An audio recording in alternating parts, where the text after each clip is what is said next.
Assalomu alaykum dasturchilar. Bugun algoritmni o'rganamiz. Algoritm bu nima? Algoritm bu ma'lum bir masalani ishlashda aniq qadamlar ketma-ketligi.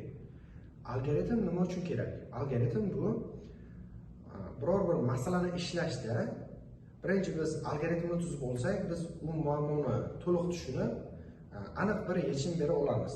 Shuning uchun algoritm bilan ishlash yaxshiroq. Endi algoritmni tasvirlash usullari.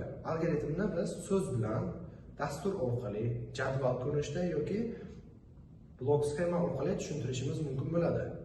Masalan, eng ko'p tarqalgan usul bu blok sxema. Masalan, mana bu misol. Parolni tekshirish algoritmi.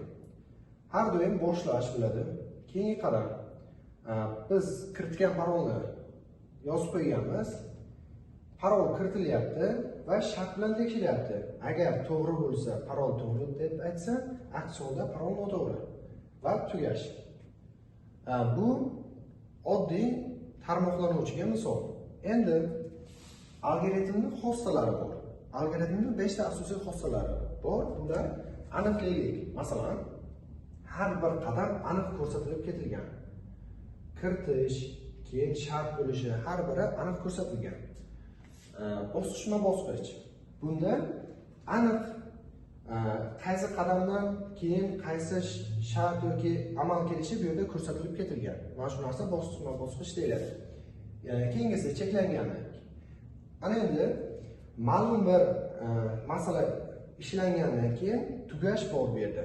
Agar parol kiritilganda xato bo'lib yana tekshiraversa, u cheksiz bo'lib ketishi mumkin.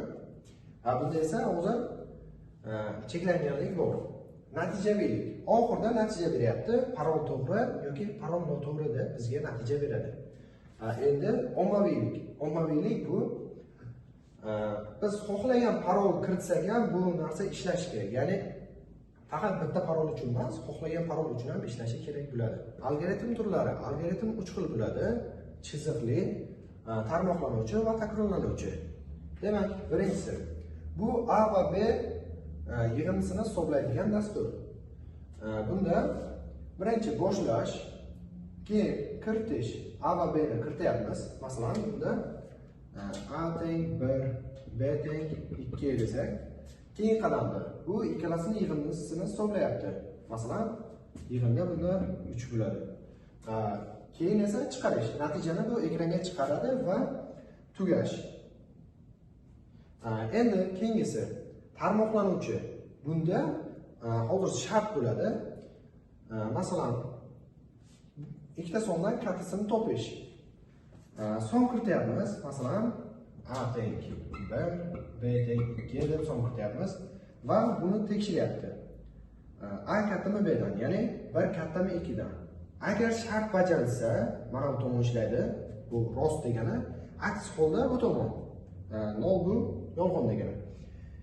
Hozirgi shartimizda 1 kattami 2dan noto'g'ri bo'lgani uchun mana bu narsa ishlaydi, ya'ni 2 tugash.